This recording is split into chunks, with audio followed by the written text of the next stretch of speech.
It's June 30th, 2022. This is Roqe.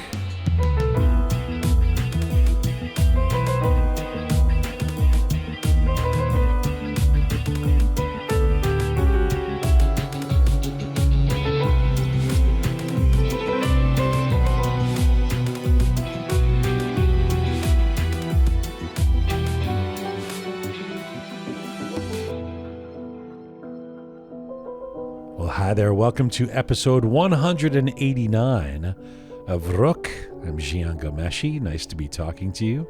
Hope you're keeping well wherever you're tuning in from around the world. Hello to you from Toronto, from Canada. Salam Dustan Aziz.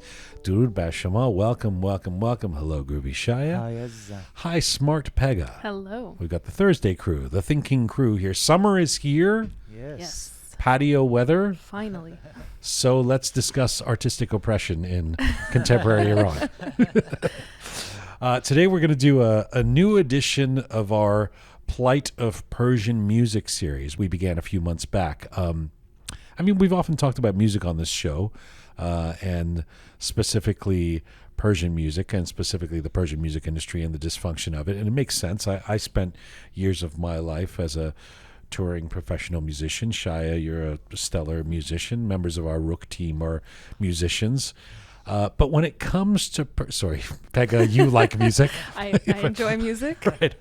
Maybe you played the oboe when you were a teen? No, okay, nothing. I played the saxophone. Nothing. You did? In middle school, actually. You played the saxophone? Alto sax, yeah. Alto sax, all right. For 1 year.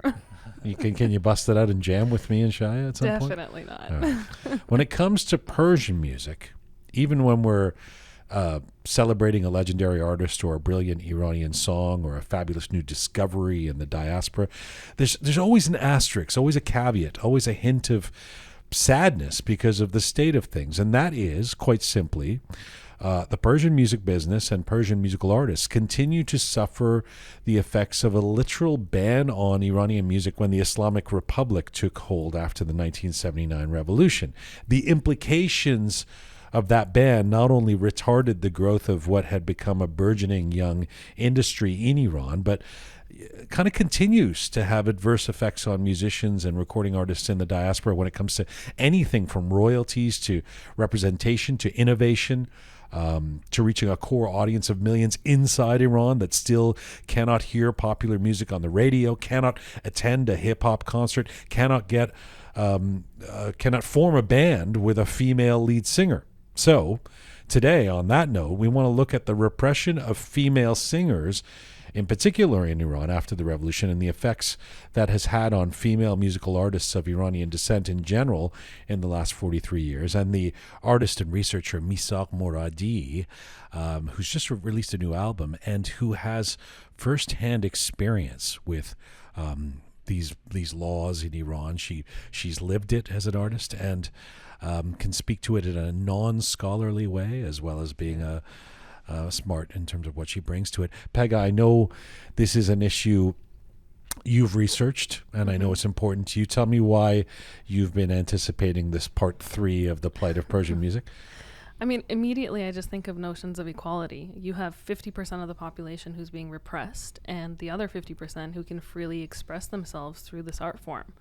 And more importantly than that, aside from the repression, is basically, this loss of culture. I think when you're repressing, again, half of the population, it takes away from the growth, it takes from our roots, our everything. So that's why it's important to me, and I'm really excited to hear Misagh talk about it. Literally taking half the population's voice away. Yeah, exactly. Yeah. Unless they're only speaking or singing to females. Yeah, or they're accompanied by a man. Right. We'll get into all the weird nuances of the laws in Iran and how that has affected artists in the diaspora. I know, Shaya, you've been quite vocal about this ban on female singers. You brought it up in a few shows we've already done over the last couple of years on Roqe and actually I can say one of the main reasons that I left Iran was that issue, actually. So, and I famously for our fans, I said that we won't. Our fans being your group, Dang Show. Yeah. That we will never ever perform in Iran until women can sing on stage. And after I left Iran, I only worked with female singers. And it's it's funny. It's like you have an instrument and they tell you that you cannot use like the let's say the soprano part of your keyboard. Right. Yeah, it's ridiculous. And we don't. I mean, we always have to be careful not to be reductive in the sense that, of course, the regime and the revolution are so much to blame for so much about the plight of Persian music, but all of that is also not an excuse for the way things have to be either. There are ways that Persian music remains dysfunctional beyond the oversized shadow of the revolution and censorship. And sometimes it's about ingrained behavior on the part of Iranians and even Iranian artists that perpetuate a system that has, with notable exceptions, left Iranian music sort of moribund internationally. So part 3 of the plight of Persian music coming up with my guest Misagh Moradi, and then we'll talk more about this on the other side of the interview with the chat with Misagh. This is Conversations from, to, and about the Iranian diaspora. We're coming to you on roqemedia.com. It's there that you can link to all of our platforms. We're on this ongoing mission to build a new audiovisual encyclopedia of Iranian diaspora identity. We're on Spotify, SoundCloud, Apple Podcasts, Instagram, CastBox. Those are all our podcast platforms. If you don't subscribe to our podcasts, do so on any of those platforms. If you'd like to see visuals with Roqe, we put them up on our YouTube channel as we put the show out, and also on Instagram. And if you like your Roqe descriptions and bulletins in both English and Persian, check us out on Telegram. I mentioned roqemedia.com. That's the hub of all things we do. If you haven't checked that out, please do. It is our website where you can see programs like the Contemporary History of Iran, Unmarried Persian Girls, all the Roqe episodes, and outtakes, videos, funnies, guests. It's all there. Also, ways that you can support us and be a patron. If you do listen to our program with some regularity, or any of our programs, it really helps us out if you become a regular patron. $5 a month, $10 a month, at roqemedia.com for more details on that. Monday, on our show number 190, the great classical Iranian dancer Halia Bandeh, who will be... interestingly, there's some parallels between the way dance has been treated for women, especially in Iran, as well as singing. And so she'll be in studio to talk about that and to talk about her illustrious career. I think she's based in Europe now and still doing workshops and performances around the world. Really looking forward to having her here. And also Dr. Roqe Moradi, who has a big following online. We'll be looking forward to having her also in the Roqe studio. It's a big Monday show. Why is it a big Monday show, Shaya? Because it's July 4th. It is July 4th. It is July 4th, and we are celebrating on Monday on behalf of our American brothers and sisters. Happy almost July 1st, Yes, Canada Day tomorrow, actually. No, starting on Monday, it's July, we're going to move into our summer schedule, and we're going to try something which is big Monday shows. We throw it all at you on a Monday. A couple of guests, a lot of banter, a lot of conversation, hijinks, seriousness. It's all going to be in one show. And only Mondays. We won't be programming on Thursdays for July and August, so we'll be doing longer shows on Mondays, and you can take the whole week, your summer week, to listen to Roqe shows on Mondays.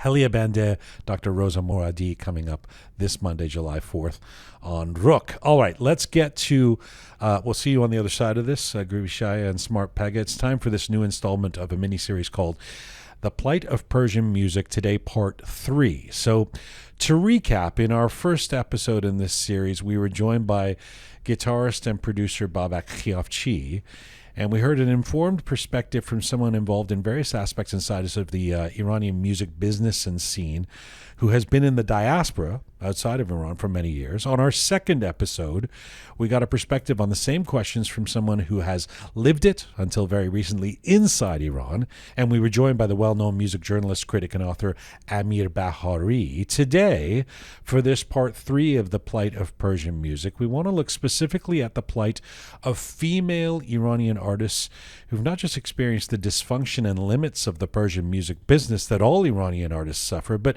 have had the added burden of repressive laws and cultural pressures that have made it almost impossible to be able to perform in Iran in a lead singing role to wide audiences right up to the present. To speak about the role of women in building Persian contemporary music and the kinds of severe restrictions that have inhibited female artists since the Islamic Revolution is a recording artist and scholar who has studied these issues and lived them herself.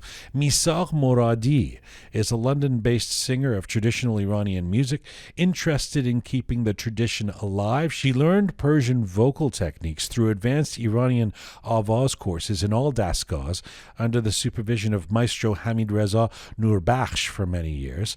She moved to the UK to pursue her education, where she joined the Master of Music in Literature and Performance degree program at the University of London. She released her first album, her debut, Ahovane, just a couple of months ago. It's a rich and adventurous exploration of melodies and musical styles. We will hear something from that album coming up, but first, right now, Misagh Moradi joins me from London, England today. Hello. Hello, Jian. Thank you for having me. It's a great pleasure to have you on this program. And I should say at the outset that I really want you to come back and just deal with you, the artist, with your new record, which I'm excited about. But today you have sort of a bigger task of also being an analyst and historian. I hope you're up for it. Oh, yes. Thank you. Yes, I'd love to come back again as an artist and talk about my music. But today, yes, let's talk about female artists inside and outside the country. So I kind of thought we would go through this somewhat chronologically, but I in terms of what's happened over the last half century and where that has left not just Persian artists, but for the sake of today's conversation, female Persian artists. But let me start by giving context through asking you a couple of very general questions. The first being, if I were to ask you very briefly to characterize what it is like to be a Persian female artist inside or outside of Iran today, what would you say? Actually, it's difficult. It is difficult to be a female artist inside and outside both, because inside the country you have these difficulties dealing with state rules and all the limitations and all the bans and everything, and outside. When you move out of Iran and you need to deal with this real market, which is not very kind to the artists, especially those who immigrated outside of their own countries, and they're not they're not native artists in these countries like UK. It is difficult because the market is quite real, and it has its own characteristics, and you need to deal with these characteristics, and there's a great chance you might fail it, and so it's difficult both. Right. The word would be difficult, it sounds like, the characterization.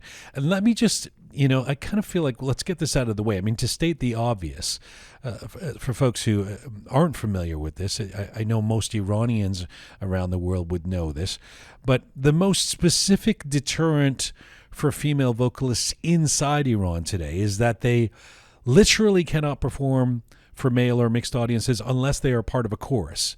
And we're going to get into the details of how all this happened after the revolution. But let me just ask you up front, is there actually a dictate within Islam that says women should not sing? Actually, in Islam, no. Actually, there's no mention in the text of Quran about the prohibition of women singing. It seems the state has its own interpretation, and it seems to be more related to the policy of gender segregation rather than the religion itself. Actually, according to the same beliefs, women's singing causes. It's so funny, but it causes, in their beliefs, that it causes sexual arousal in men. So and for this reason, they consider it to be forbidden. Right. So for a non-Iranian or non-Muslim listening, it isn't. It doesn't lead off the Quran like just make sure the women don't sing, right? It's so sick, actually. Because I don't know if a person. I'm at least me. I don't know any man who get in trouble with just listening to a woman voice. I don't know if you know anyone, but I don't know, and it doesn't look like.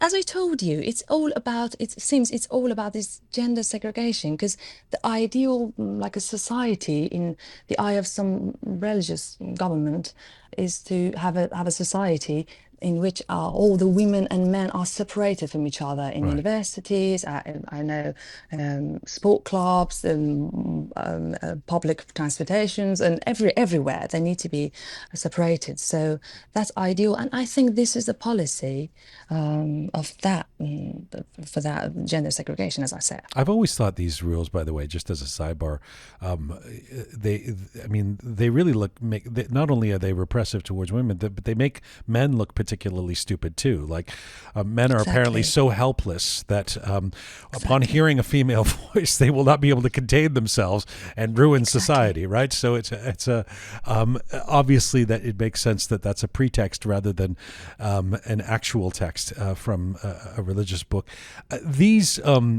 These confusing and repressive laws governing female artists and vocalists in Iran can lead to some really absurd circumstances. So again, before we get into the history of this, I know there's a story that you have about performing alongside a drunk man. I want you to actually tell it off the top so that we just, just to hear about at the ground level how ridiculous this can get. I mean, it's particularly sad, painful, and offensive as far as I'm concerned.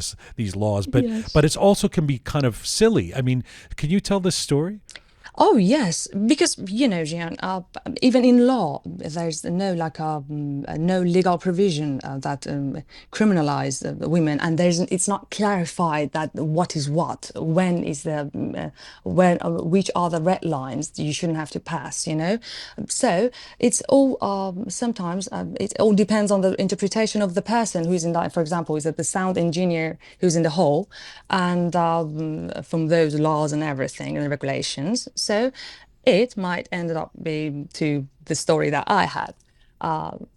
It was actually, we were practicing for this concert for weeks, and as you know, for doing this concerts for like a mixed audience of male and female audience. Sorry, this was in Tehran, was it? In Tehran, okay. Yes, it was in a venue in Tehran, and at least you have two consonants. You need to have two consonants, okay? At least one of them needs to be a male one, okay? So we practiced for weeks for this concert. So sorry, if there's a singer, if there's a female singer, there has to at least be a male singer as well. Yeah. Okay. We have just one lead female singer, okay, and then two consonants. And these two consonants, at least one of them needs to be a man. Okay. It's already confusing, but yes. It is. Yes. At least three people on stage, okay? Right, They're singing together, okay? Yeah. We had this concert and we were practicing. And 2 days before the concert, this male singer has been forced to our group to accompany us. And he was not a singer. Actually. You didn't know him? He was not a professional singer. No. So let me just, so you are hired to play a gig. Or you're planning an event, and you're working with musicians presumably that and you're preparing a repertoire, and the state, somebody says you have to include this guy as well. No, it was not state. It was those people who were in charge with that concert. Actually, I was looking for someone proper and some like a professional singer or something. But they said we know one and we're going to introduce him to you. Okay. But it took time to introduce him to us, and it actually 2 days before the concert he's been introduced, and this non-singer consonant one. Anyway, he came So to why did they introduce a the non-singer? I mean, it's bad enough that they're... no, he thought he is a singer. Okay, They thought okay. he is a singer. All right. But when I am saying he was not a singer, that is according to my standards, he was not a right. singer. No, he thought he's a singer, and he thought he's a great one. And yes, on the day of the concert, we were in backstage, and he arrived, and I saw him actually very drunk. It just smells like alcohol and everything. And I was like, what's going on? He said, and it turned out that he was quite nervous and he was stressed because he'd never had a chance to be on stage, or I don't know, it was not experienced enough. And he thought to himself that it might not be a bad idea, it might be a good idea actually to take some shots, maybe just a few shots might help. Sure. And yes, and he ended up being drunk. We went on stage and we asked him to be like as low. By the way, as just he before could. you go on stage, Mm-hmm.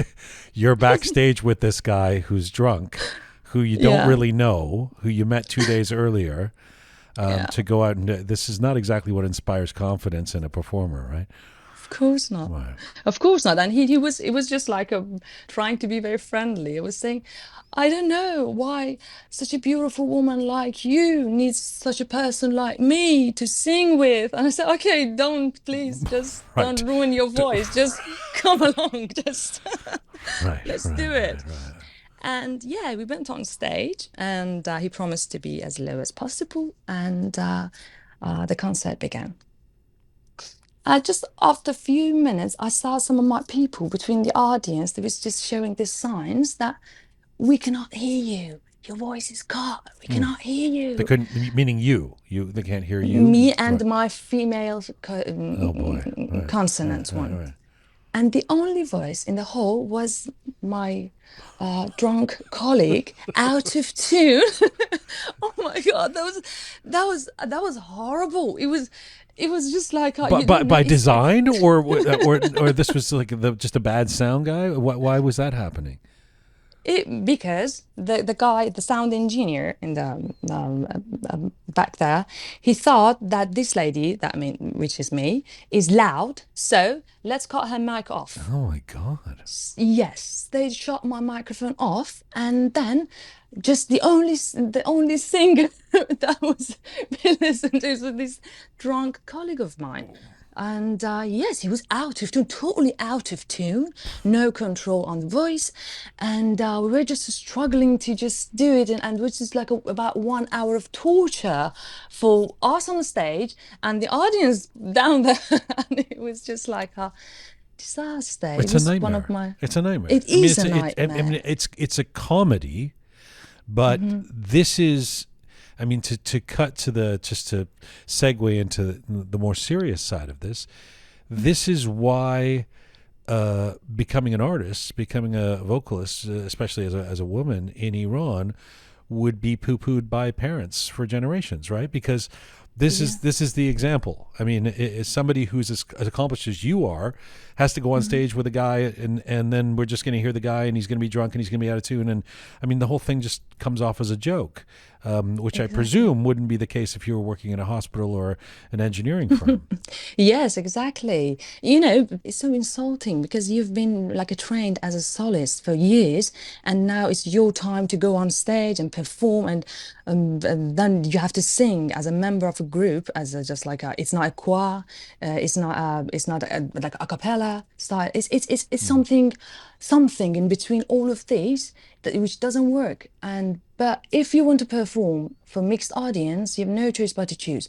And definitely, it's so disappointing when, for example, you ask your family members to come over and they're in the hall and they just listen to this drunk non-singer, out of tune non-singer. What happened at the end? Yes, Did you ever see the guy again? Oh no, never. Actually, it was one of the last times I've performed in Iran, in Tehran. And after that, there was another concert which didn't go on well. And then, yes, I quit. I said, okay, I'm not going to do this And anymore. it's kind of a, I mean, as we were just sort of intimating, it's kind of a double whammy too, because musicians, and particularly contemporary pop, rock, hip hop musicians, have never really been appreciated. I mean, we've done a couple of episodes where through the ages and into the 20th century, and even at the high sort of classical levels, musicians have never really been considered high status. It hasn't been considered as a high status occupation. So you're already dealing with that, and then you have this added layer of being a female as well. Can you Exactly. speak to that?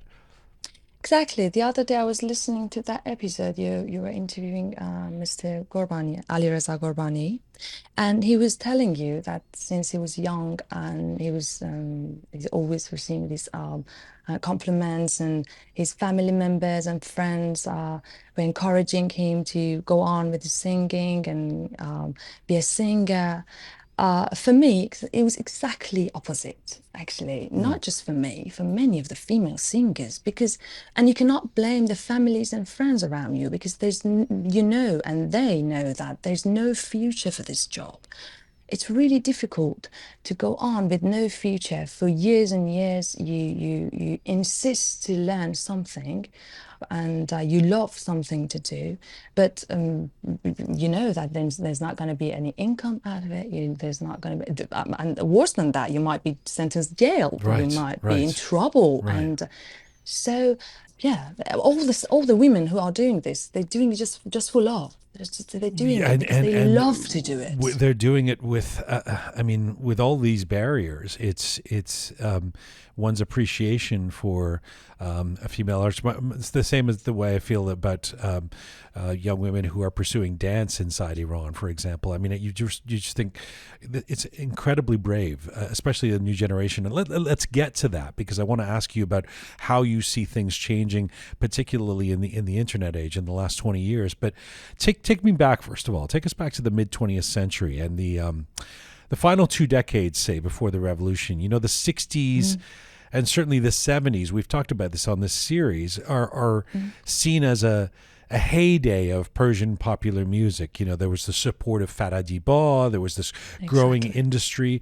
Would you say those were good days for female vocalists and artists as well? Or when we talk about heyday, are we talking about male artists?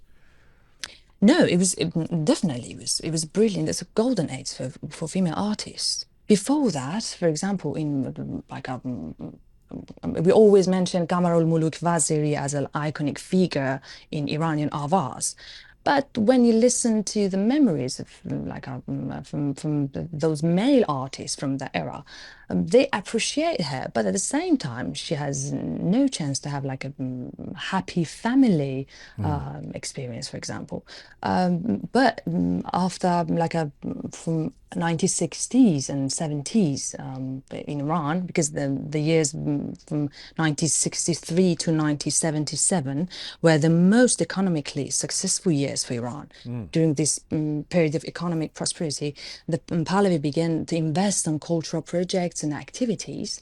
What we know as the golden years, those years, it's because of those economic prosperity. And definitely for female artists, that was the best years of working, I believe. The Iranian government actually, in that period, saw female singers, in fact, as cultural ambassadors for the country, who were sent to tour internationally. Tell me a bit about that, and how far did that go? As far as I know, for example, Parvaneh, I know the Parvaneh used to be sent to the other countries for doing concerts, and Gugush, for example, Hayede, they used to be sent to the other countries to do these concerts. I think Gugush traveled to Afghanistan in 1974. She performed on Ghazi Stadium to celebrate the Republic Day in Afghanistan. And she began working with this Jalil Zoland and Zoland family. And as we know, the Farid Zoland, the Jalil's son, he's quite a famous Afghanistani musicians. And yes, it was really, really successful. And we should admit that these young female singers are very good ambassadors. They perform really good. They're beautiful. They're attractive, and they're good. They are really they can be really good ambassadors. being sent to the other countries. I mean, we should just point out that so the dynamic here is not only are women singers not being shamed and or disallowed from performing, but they are being held up as at this point as examples of the best that Iranians can do, and sent around the world. Who are the big female names? I guess we all know Gugush. Who would you characterize as at the top of their game in this golden era in the 60s and 70s? Well, definitely Gugush is on the top of the list. She's something else. I don't know. She's a legend. Gugush, Hayede, we have Hayede and those years, which is so iconic. And in traditional music, we have Parisa, we have Hengame Akavan. On those genres, we know it as like a national music. We can say Marzieh, Delkash, but these are the generation before the Gugush and the others. Right. And Elahe, for example, she was quite good. Puran, she was brilliant. And yes, these singers in different genres, they were just brilliant. Misagh, how did national radio and TV programs like Golhar and Rangarang help create a platform for a Persian star system that would include female artists?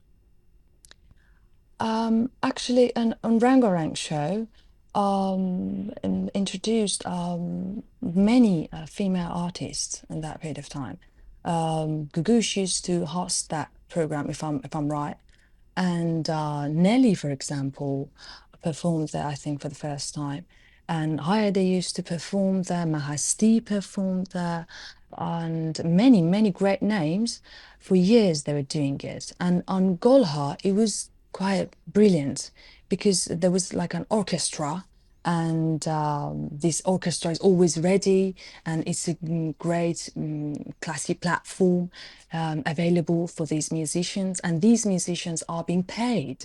And being paid means that they don't need to be worried about the income, and this makes them more relaxed, so they can continue with their art. And great names like Tajvidi, Ali Tajvidi used to work with, and those brilliant names like Elahe, like Marzieh used to sing in Golhar, Elahe used to sing in Golhar, Homeira used to sing there. There was a very good platforms which has been removed actually after the revolution.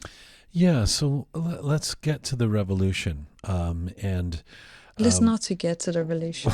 Yeah, well, it's inevitable. I mean, because it's the reverberations of the revolution that impact everything that leads to this series. I mean, the dysfunction, the broken nature of the Persian music industry, that and whether it's tried to rebuild it or not in different ways globally. All sort of comes back to this. I mean, we've done so many episodes on this program, even interviewing someone like Faraz Aslani, who has his first album come out in 1978, just before everything. And CBS Records is there, and he's on the precipice of big things that are happening, 77, 78, with big things that are happening in Iran for musicians. What were the first signs? I don't know if this is a fair question to ask, if you can even answer it, but what were the first signs that things were really going to change for female artists? Jian, revolution happened on 1979, and in 1980 with Ayatollah Khomeini's fatwa, chess and music, and I think eating caviar or something like that was banned. Okay, and it took about 9 years until 1989 that Ayatollah Khomeini's new fatwa on banned the music. Yeah. And so in the beginning, it has no gender. It's just music is gone completely. At the beginning, it was silence. Right. Yes, all genres, all musicians were silent. Some of them just immigrated to the other countries. They just, most of them, the pop musicians specifically, they just ended up with LA, Los Angeles, United States. And those who remained, they kept silence. The female artists, of course, and the male artists at the beginning of the beginning years after the revolution, they were just doing it like a underground music. But by underground music, I don't mean those rock musicians or Yeah. jazz musicians. Yeah. No, I mean the Iranian traditional musicians Right. like Mohammad Right. Reza Lutfi, like Hossein Alizadeh, like Mohammad Reza Shajarian. They're doing it like underground productions, and they're trying to just cope with the new conditions and Hang everything. on a second. Let me take you 3 steps back. First of all, I know I know the answer to these things at this point, but the prohibition of chess and music. The music is we're not to be aroused. What's wrong with chess? What is the just that somebody might be having a moment of enjoying life? What is the problem with chess? In some interpretation, I don't know about that exactly, to be honest, but in some interpretation of they say that chess makes a person think, and thinking leads the person to doubt, and we don't need Right. in People doubt thinking. people Right. Yeah, right. thinking. Yeah, I mean Yes, it's year zero. it Yeah, makes sense. Yeah. yeah. No, it does. I mean, in terms of turning people into a sheep for a revolution, yeah, it does kind of. What was the official line on why, in as much as you can articulate it, on why music was disallowed for those first years? Okay, there's another meaning of music for some of this fundamental I know what shall I'm trying not to use those words, but they say it's qana. Qana means a music or anything that persuade a person or provoke people to get out of themselves or do something which is not proper or get affected by that. And music, like wine, like the other things, is one of those, Temptation. I don't know, for temptations, yes. So, yes, that's why music has been banned. And there were some kinds of music still that were allowed, right? Like military anthems or something, or Yes, yeah. yes, military anthems and suruds. But at the beginning, it was even those suruds were not accompanied by instruments. It was just like a group of singers. They were singing together tastelessly. And yes, and then I think they just found out about the necessity of music. I don't know how. And yes, it's been unbanned in 1989. So you talked about after the revolution that the female artists that stay in Iran. I mean, it's a pretty obvious one at this point. Even just based on this conversation, they have to go underground. They have to stop performing. They have to stop thinking. Yeah. This mass migration of pop and Western classical female singers that leave Iran at that moment, and some. I'm curious. How do you believe that they are impacted? In other words, even though they have the freedom that they might be in LA, how are they impacted by the laws that come in Iran that and the divorce from any kind of having any kind of music industry in existence back home? Jian, for those, if you compare the pop music products on the last year before the revolution to what used to be produced on those beginning years of after they just immigrated to USA, for example, if you compare them, you'll find out it was just like we see this I know decline of these productions because some of them they stayed. Some lyric or poets they stayed inside the borders.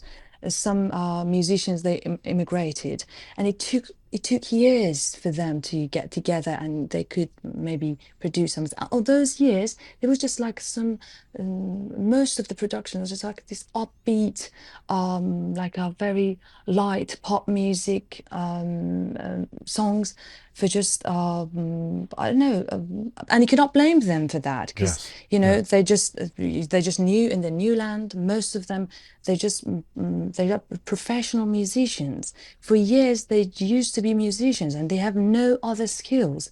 And they have lives to live, they have families to feed, and Yeah. they have no choice but to accept going to perform in birthday parties and wedding parties. And on those parties, no one is looking for some pieces like what Gugush used to sing in Iran or Dariush used to sing before the Right. revolution. But They even need with that, those, even in the 80s and the growth of the beginnings of the growth of that LA Iranian sound, etc., I can't think off the top of my head of a lot of, I mean, I can think of some in the 90s and then thereafter, but I can't think of a lot of female artists who are part of that. That is begins mostly male, does it not, in Los Angeles? Jian, I was quite young in those years. How dare you? No, How I was dare just, you not have first-hand knowledge of what happened in Los Angeles in the 80s? no, but yes, because I remember for the first years after the revolution, I remember this from an interview with Leila Frouhar, for example. She was in Iran, still in Iran. Gugush, for Gugush was example, in Iran, yeah. she couldn't find the chance to Yeah. immigrate, and they left behind. And definitely for men, it was more actually they're more capable for immigrate, and yes, they stayed, and I think they're more male. Let me think. Maybe we come back to that.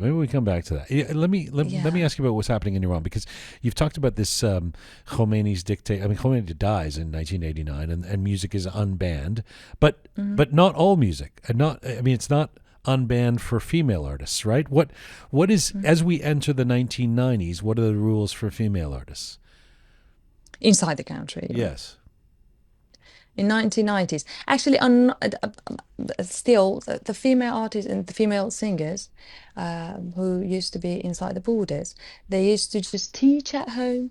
They used to, some of them, they're just doing some research and stuff. And so at the beginning of like the 90s, they just by beginning of the 90s, that just they began to do some private concerts at home. And on 1996, the first concert was held with the permission of like our Ministry of Culture by Mrs. Pari Maleki. She was the first female singer who's got the permission to perform for the mixed audience in a sport club somewhere near to the Tahrir Square. So sorry, in the It's just- 1990s, females can perform, but for female-only audiences, right? Until this one you're talking about?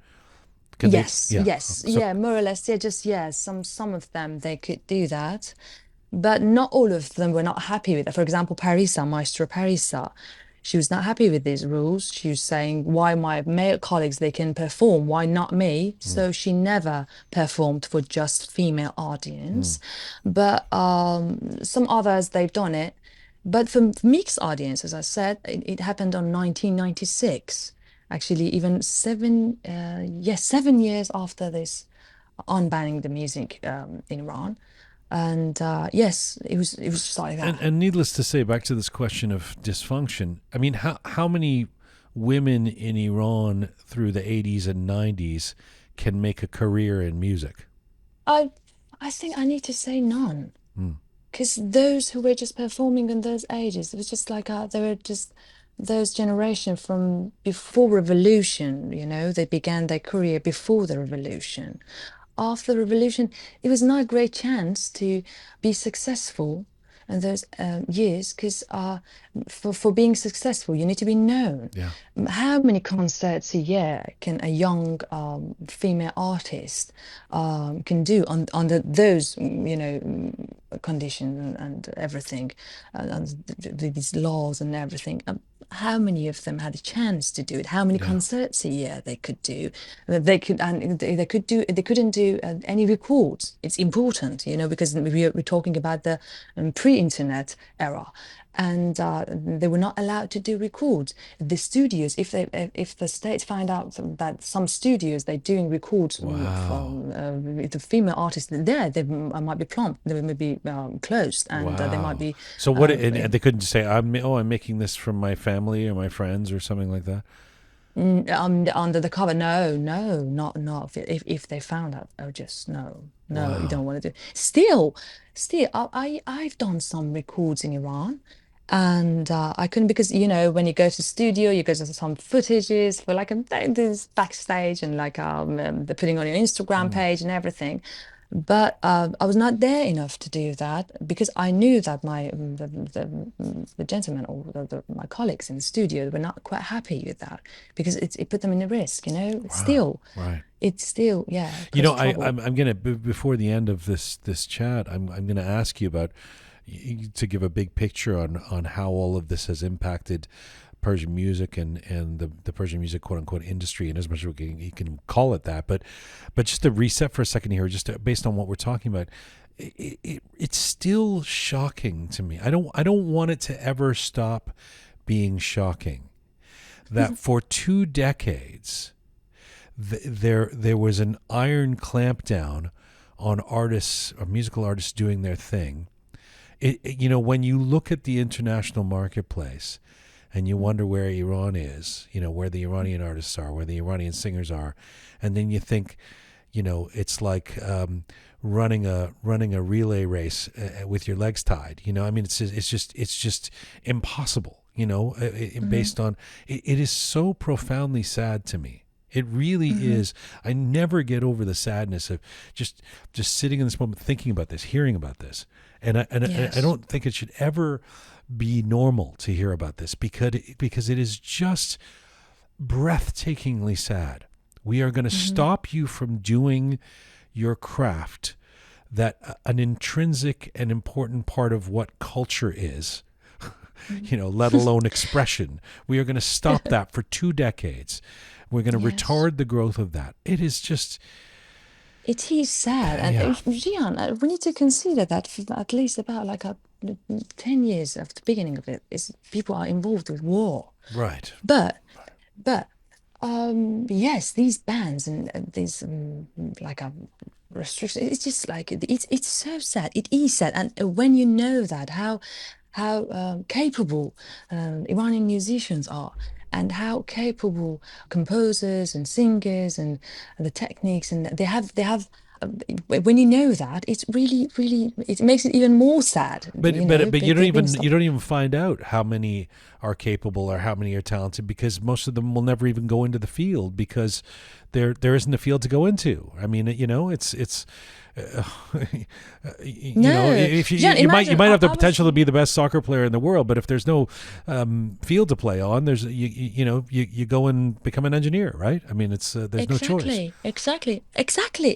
And I am from the elite family. My family members, which are quite just supportive.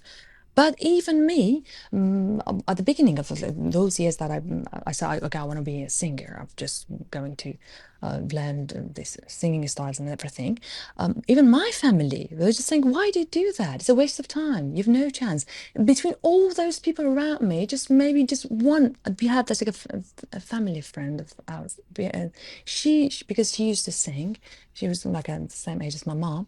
She just told me, please don't stop learning. Go on and do whatever you want, because maybe in some points doors are open. You need to be ready for that moment. Just don't stop. Don't listen to them. Don't let them make you disappointed. Go on. And she was the only one at the beginning. Just as I told you, it was exactly the opposite for me as a female singer. That Mr. Ali Reza Ghorbanis, for example, his experience is quite different, and you need platforms. It's not a joke. So post Khatami, this is after 1997. You were there. I mean, things began to famously open up, and mixed audiences become the norm again. How do you assess that time for female artists bleeding into the 2000s? It's got better, more or less. But for example, because I remember, I don't remember what year was it. But for example, Darya Dadvar, she traveled to Iran to do this opera with Mr. Luris Cheknavarian, and it was a chance to hear a female voice on stage because they were just actually sort of like they talked to each other and they just all the group they decided to lower their voice and so the Darya could be heard in the hall. But she could do it for just one night. All the next nights were cancelled after that, because there's some people outside they found out that something's going on in this venue, and the next night's concert were cancelled. But Khatami's presidency it was a good chance actually. It was a more or less, but still performing for mixed audience as it's though there's silly conditions as I told you before. Yes, but first of all, 2 steps back. I mean, how much? I was telling you earlier. I've talked about this before on the show, but I did this interview in 2003 with Ariane Band, and they sort of famously were touted as this band that had a mixed, it was co-ed, although the 2 lead guys were men, and then the females would, with hijabs, sort of stand behind them and sing or alongside, but sing sort of backup parts. How much did the possibility of performing alongside men, at least being able to perform now, for mixed audiences, how much did that change things for women singers in Iran? Does that create a noticeable new opportunity where, more young girls go, okay, I can go into this field, or does it really have that kind of impact? I don't think so. It is it is inspiring, but I think internet has more effective was more effective rather than these like very restricted like these sort of permissions going on a stage. But it was much better. The colder conditions were just they were changing, because I remember before that. There was some like a tapes coming out of those private concerts from female artists being copied and privately at homes. I remember we had one of those Sima Bina's concert in Tehran. I don't know if it was like permitted or not, but I remember, for example, one of those tapes.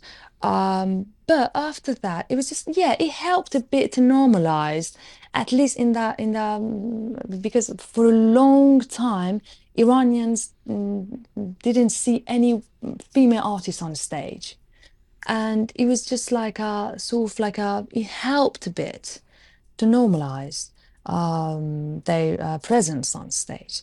I cannot say it was just like a very strong, like I don't know what it is. It's quite very inspiring. No, still they were struggling. The female artists. Can I ask you a stupid question? When this is a kid who didn't grow up in Iran question, post-revolution. So when the female artist gets to sing to the female audience, gets to be a lead singer, they still have to wear hijab and everything? Oh no. Okay. And those events, the hall will be we will managed by the female staffs and female sound engineer, female light engineer, female musicians, female audience, female singer, and the singer can sing solo. And that's the only chance you can sing. And they can take off the hijab and. Yes, they dance and they yes. Okay. It's like a normal concert. Okay. Yes, so as long as as long as the men are kept away from temptation, it's about they are the problem. Let me ask you about today. You've just put out this record, and we'll talk about it in a second. But you're in the UK, but obviously you're still in touch with what's happening in Iranian music. And we've talked about how the internet has changed things. The laws haven't necessarily changed in Iran, but the defiance of them has changed. I keep seeing on Instagram or in different places on the online, I'll see a really cool young female artist with dyed hair and an angular haircut, and performing Yes. on a keyboard and singing something, and I'll go, oh, where does that person live? Are they in London or something? And they'll, no, she's in Esfahan, and I'll think, wow, Yes. how is that happening? I mean, this is this brave new cohort that seem to be just laws be damned. We're going to do our thing and export it online to the world. Is that what's happening? Tell me a bit about that. Yes, Jian, I love them. This beautiful new generation. They're beautiful and they're brave. Jian, another good thing. I'll talk about it later after this. But before that, because you said you talked about law, but maybe it might be interesting to know that in law there is no legal provision that criminalize the women singing. In courts, most of these female singers are convicted actually of sort of like a corruption, because women singing is not banned in the law in Iran. I don't understand. So how did they enforce it? The state they believe that these are more just like a restraining sentences rather than criminal ones. And so they do it to stop them doing this, like as I said, they stop corruption, they call it. But yes, on 1980s and 90s, even on 1990s, these female artists didn't have the support of their male colleagues, their male artists. But these new generation, they have the support of them, because you see them, they're sitting next to each other, a boy and a girl, a young boy and a young girl, they're just performing together. They're just doing it, and they know they might be on risk, but they do it. And these support from the male colleagues, their male musicians, it's a huge help that my generation, at least, was not lucky enough. I don't know about now. It's everything's changing, but those poor female artists, female singers on the 80s, for example, they never had a chance of being supported by their male colleagues. And this is really important. This is really, really important. I've seen videos got viral. I don't know, it happened somewhere in Kashan or somewhere. A young male musician, he came on stage and said, sorry guys, he's talking to the audience. Sorry guys, we need to cancel tonight's show because they didn't let our female colleague to come on stage. So we're going to cancel this show. Compare it to a few years before that. For example, Salar Aghali, he's quite famous, the singer supported by governors and everything.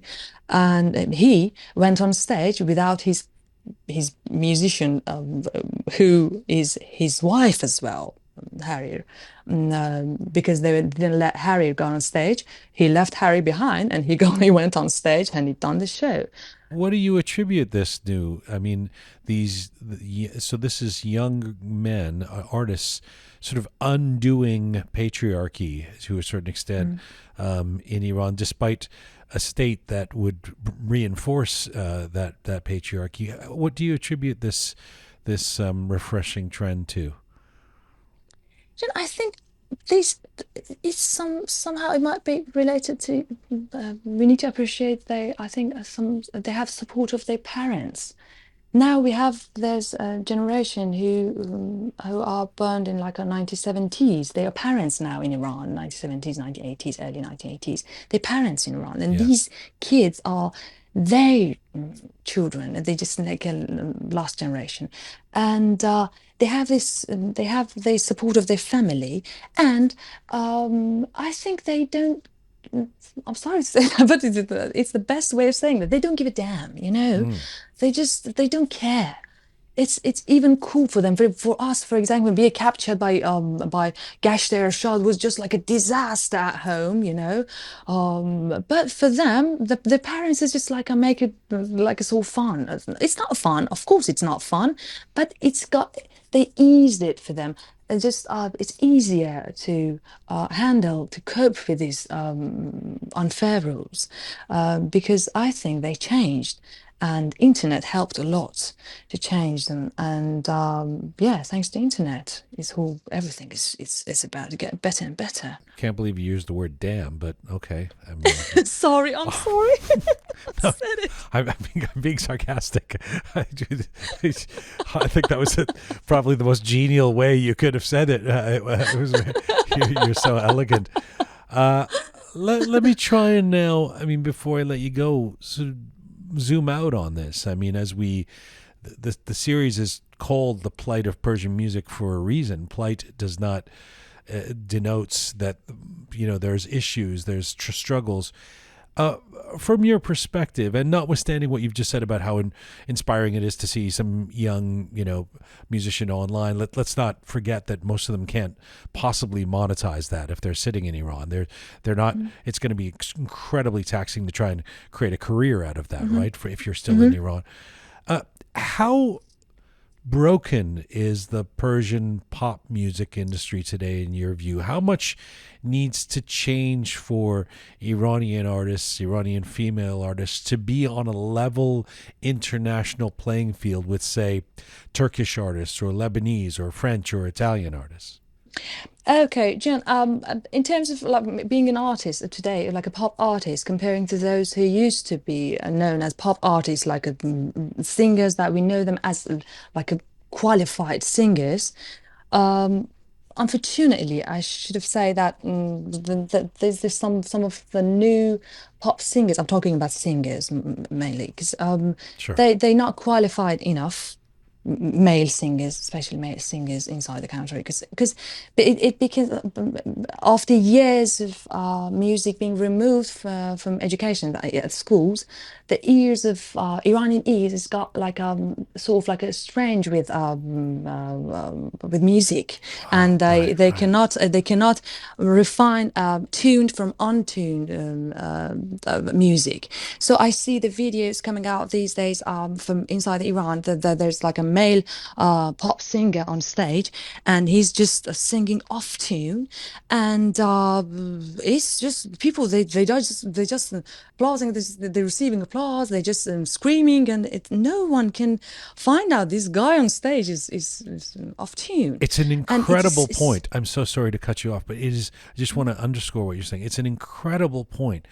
It is such a profound point that you're making, which is that Iranians in Iran listen differently. They hear something differently because they're not used to hearing the quality, the young folks. And you're absolutely right. There'll be some confounding moment where you'll see them applauding something that on an international stage would get nowhere near stardom, right? And it's kind of it's a wild form of cultural socialization where you actually listen differently. You have different ears. What you're saying exactly. And Jian, for example, compare it. I'm just trying to just give it like a brief, take a look at like what was going on between like 1967 to 1977 about the Jashn Honar Shiraz, which was running inside the country. Right. Okay, it was just like it was a very good opportunity for interact with international artists and international musicians, and you need to be and gradually Iranian musicians, they were learning how to actually act in a class of international musicians, but after the revolution they just made up this Fajr festival. It was just like a pale copy of that Jashn Honar Shiraz is trying to be something like that, but after years of not having those events, it's not working properly. On that time, on this festival, like Jashn Honar Shiraz, is that there's held regularly. Imagine these big events are going on stage, and you have good musicians at TV. You see them like on the Rangarang show, for example. Music is being teaching at schools, and it's everywhere. Good music is everywhere. And compare it to after for like about 10 years, it's been totally banned, and after that, female artists are not allowed to perform, and everything is going on. Actually, art and music is not a priority for the state. Okay, and when it is not, how people are going to find the good music? How can listen to good music? It's all banned. Actually, some of these new generation of pop male artists who are producing inside the borders, that it is mainly their voices been tuned by this melodyne and Right. auto-tune Yeah, and these yeah. new technologies. Yeah. And when it comes to the live concert, oh my God. And in absence of cabarets, yes, Yeah, Jian, it's I know. not a joke. I'm laughing because I know exactly what you're talking about. Yeah,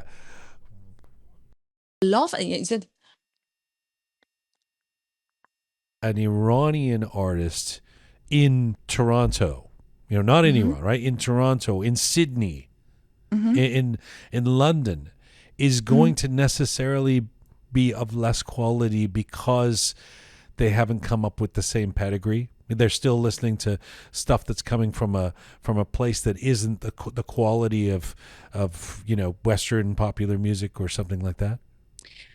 No, Jian. I think when I compare the musicians outside of Iran to, I'm not talking about all of the musicians inside the country, definitely. I'm talking about those pop musicians that just like being figured by some companies Yeah. these days now Yeah.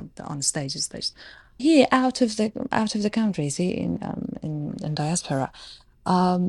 If you're not good enough, because the market is real, it's not a joke. You don't have like you don't have those sponsors that you might have inside Iran, and I know no, they're not that bad. Let's say that. No, they're Okay. good. No, they're good. No, they're good, Jian, because I see them. Some of them, yes, they're not good. I don't want to name them. I don't want to name them. But If we're gonna be Roqe, okay, like again, no. I mean, no, really though. Again, like disclaimer: we're not talking about everybody. There are incredible talents in Persian music in LA, in Toronto, everywhere. There's incredible musicians. There's incredible singers. There's people who are, but how many times do you hear at an Iranian gig or something, and they go, "Oh, that sounds terrible," and the person will go, "Well, it's an Iranian sound guy. It's not a guy who grew up in the West." I mean, there's an expectation that it's not going to be as good. Wow, that drummer is great. He grew up in Boston, even though he's Iranian. I mean, I mean, that's what I'm talking about. And I know that might piss some people off, but I think that's self-evident to a certain extent. It's just okay. Well, so maybe I want to talk about some other things as well. But Jian, there's a problem. There's some female artists. I'm talking about just female singers. Okay, Sure, let's be more focused on them. Inside the borders, they have no chance to perform on stages. They have no chance to do records and everything. Okay, some of them are promised that if they move out of the country, they might have a chance to perform, to be free, be a singer, and what they can do whatever they want. Okay, and there are some people are taking advantages of them, it seems, because they're quite young, these ladies, and they don't have enough money to produce for themselves. And some of them they are not even good singers, because back in Iran they didn't have a chance to be like this. Yes. They have a beautiful face. I'm not blaming them. I'm not blaming them. The Cuban hockey team is not as good as the Canadian one because they don't get to play on rinks with the same kind of standards. I mean, that's just the way it works, right? And so if you don't have those opportunities and you don't, I mean, isn't that part of the dysfunction? Isn't that part of the problem? It is a part of problem. It is a part of problem. Okay, compare it to the generation before the revolution. Homera, for example, Haida, for example, has been introduced to the society by Mr. Tajvidi. Okay, he was a genius musician who was looking for the real talents. But these guys are just looking for some like puppets to go on stage and do some dance and stuff, and they're not. In these young ladies are not trained enough. They didn't have find time to be trained. And these are. I don't know how do I call them, but those who are taking advantage of them, they just don't even spend money. They don't even invest on them. For years, Tajvidi was working with Hayade, and then he introduced her to the society. For years, Muhammad Reza Shajarian was taking Humayun Shajarian on stage as just like a tombak player. Then he introduced him to the society. That's what real musicians, they do it when they want to introduce a new figure, a new face to the society. But this market is all about just like a few like upbeat for dancing and parties, and then some of these young female artists might be talented, but talent is not enough. You need to be trained, you need to be taught, you need to learn and then go on stage. It takes time. Yes, that's a part of this actually abnormal what's going on inside and outside Iran. But yes, comparing to the other musicians from other countries, because they had the chance to begin since they're quite young. For example, here in the UK, that since they kids are at school, like 4 years old, they began playing music. It's a part of the education programs till they at universities. They just go. They grow with music. It's something that you cannot take it away from them. It's a necessity. You see, I got you all charged up. You started so calm. You started so orderly, and now you're all charged up. Oh my God, you made me be rocked. Listen, I am so grateful. I know I can't keep you forever. I'm so grateful for the time you've given us, for the analysis, for the insights. Really, really, it's been a most interesting conversation that I think will inspire a lot of other conversations. I'm very eager to hear the comments. You can email us at info@roqemedia.com, or, of course, post on our platforms. Misagh, I would be remiss if I let you go without asking you a little bit. Let me just, as a final question, tell me about your new album and how it feels to be birthing this record, and what you wanted to accomplish with it. We are going to play a song going out from your new record, and of course, as I said earlier, I would love to have you back on to talk about you as an artist, and maybe even to have you perform. But in the meantime, give us a little sneak teaser of that conversation and tell us about this record.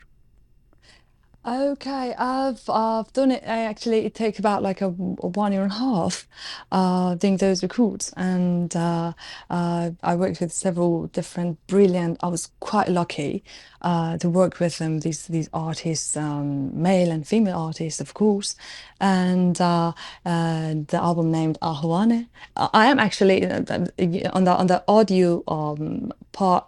I was accompanied and helped by mainly male artists, like great musicians. I have Mohammad Talani, I had Yahya Al-Khansa on drums. I had a great chance to work with Ehsan Bayrakdar, Mohsen Namju, and the other names. And but on the like a visual part, I had a great chance to work with female artists, quite talented ones. And I'm so proud with working with them, because it's just, they're quite talented, and they're just so inspiring. And yes, that's my album, my first album, and now at the moment I'm working on my second one.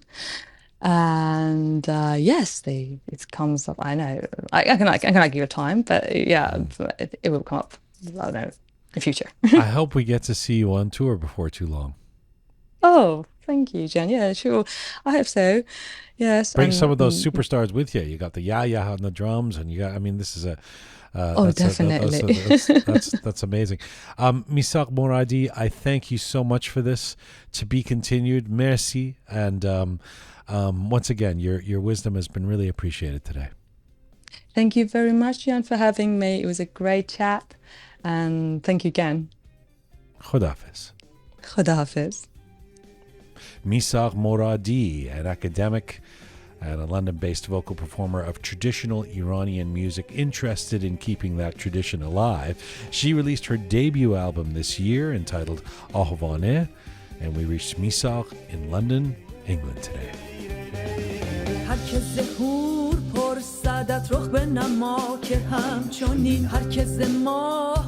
یادت بام برا که همچونی هر که پری طلب کنه چهره خود بدون ما هر که ز مشک دم زند زلف گشا که همچونی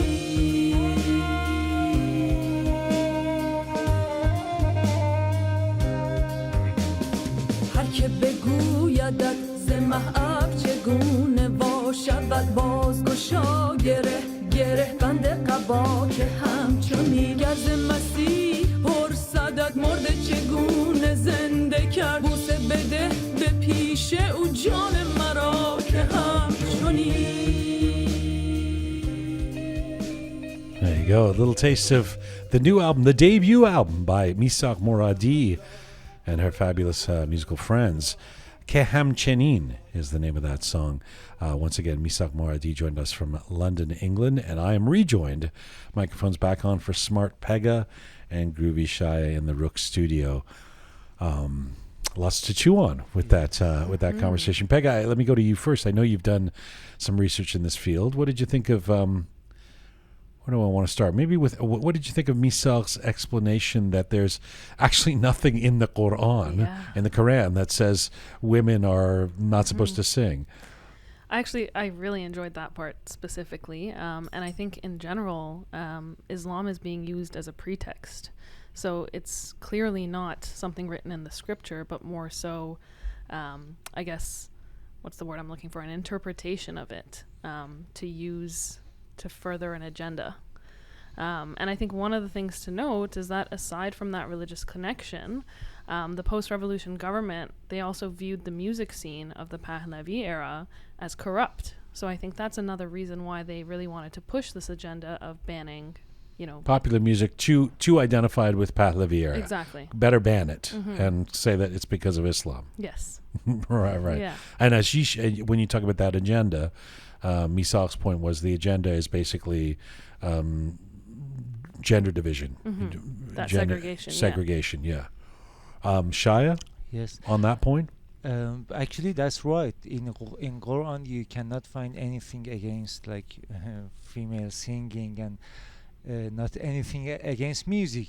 I mean, I guess if I were to, I keep coming back to this, but I think it's really important. How should we understand Khomeini's post-revolution dictates about this kind of stuff? Because it just feels so crazy. I mean, unless you were in Iran and consuming this each day, and you kind of, it's become such an expectation. Like I said in the interview, I want to remain shocked by this, right? I don't want to feel like I'm normalizing this by going, yeah, well, that's the case, Islam, whatever. Because it feels sort of insane. But again, how do you explain it? Yeah.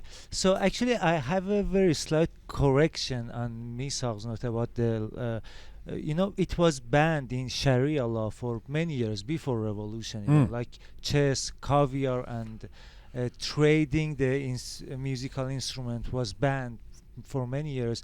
What Khomeini did, actually, Khomeini unbanned them, and it was kind of a controversial at that time because a lot of fundamentalists became against Khomeini, that why do you change the Sharia law and all those So it was banned in Sharia law, but obviously not in Iran, because Iran wasn't governed by Sharia law, right? So after revolution, Iran governed by Sharia law, and it was banned in Sharia law. I see. What Khomeini did is actually unbanned them for certain types of music, the military stuff. Is that the music that it was not qana as right. Yeah, which is crazy. You cannot say there is no definition that I can be in a qana mood with this song that we just heard, but for someone it could be disturbing. Yeah. And also about chess, in a very quick thing, the reason actually chess was banned, it's funny because they put it among card game, yes, card game, like gambling. Yes, Yeah. and because of that they banned shatranj, but then So was it Misagh was saying it's they're trying to eliminate or mitigate people thinking too much. I mean, which would seem I think it actually seems kind of believable to me. yes, You know, that's a part of the agenda. But actually, one thing I was going to add to what Shaya said, that whole unbanning and what Khomeini did, I just recalled that it was he referred to it as the law of maslahat, which I think translates to expediency. And basically what he was saying in that is that nothing trumps the interests of the state or the survival of the state. And that's essentially what led, that was kind of what led to him relaxing those laws and allowing the use of other music. So when Shaya was saying that, I just remembered, reading that somewhere, and that's where that, I guess, relaxation came to be. Shaya, I mean, could you, as a musical artist in Iran, you talked earlier before Misagh came on about how this was an important issue, so much of an important issue for you that it was one of the precipitants for you leaving Iran. Yes. But could you relate to the? I mean, I was so I don't want to say entranced, but I was pretty involved in Misagh's storytelling there about the two examples she gave of how of practical on the ground examples of how this affected her as a lead singer trying to perform the gig where she's about to do the gig, and 2 days before they bring some guy who's not even a singer and he's drunk. I mean, the whole thing is, like I said, kind of comedic. Could you relate to those experiences of not being able to have a female lead singer in Iran with Dang Show? Oh yeah, actually it happened for me several times. Like I have a very good friend named Ghazal Shakiri, maybe people know her, and we were on stage and I saw a guy like a Rishu guy. She was a lead singer, or she was a singer? She was a singer, which me and my brother, we accompanied her voice, and because it was legal. So the numbers are correct. Yes, two guys and one. Yeah. But I saw, I was on stage and playing, and I saw like a bearded guy. It was like a Basiji guy. I saw that he rushed into the sound booth and muted her microphone. Yeah. And so from the rest. So how do you explain shit like that? Because that's not even part of the deal, right? You're supposed to be able to hear her voice if there's the guy singing as well. Yes, right? Exactly. But it's very based on the personal attitude of the people who is in the, that maybe they was tempted. The closest thing a Western, like somebody like me, can come to understanding it reminds me of border customs officials who you arrive and through the security check and you don't know if they're going to open the suitcase and get rid of your perfume or tell you have to throw your headphones out, or I don't know, right? It's so random and yet it's all encompassing power. We have the right to turn off your microphone and at some gig. And because I was like working with different female singers, I was asked to go to the Ershad, and I was interrogated several times that why do you work with female singers, and it's like and would they repeat when they do that? Would they say to you, we're not supposed to have female singers because it's going to lead to temptation? Or I mean, what do they even get into all of that, or they just they would they're say just like, enforcing like rules? You don't have to work with female singer. It's for Islamic. It's the Islamic law, and if you continue to this, we like ban you from going on stage. But I was always resistant. Do you think any of those? I mean, I'm willing to believe or conceive that somebody who's very religious and steeped in these ideas, is convinced that this is something that is the correct way. But these Basij guys who would get you in, or at the Ershad, do you actually even think that they believe what they're doing, or it's hard to tell, actually. It's hard to tell, really. Right. Yeah, maybe the guy listened to Haide while he's alone in home, but it's at some point it was a kind of a show off for them. Yeah. In front of her his Basiji friends, like I am the guy who can be Right, or like Yeah. I don't like Dang's show, or I don't want them to be too popular, or whatever. I'm gonna yeah.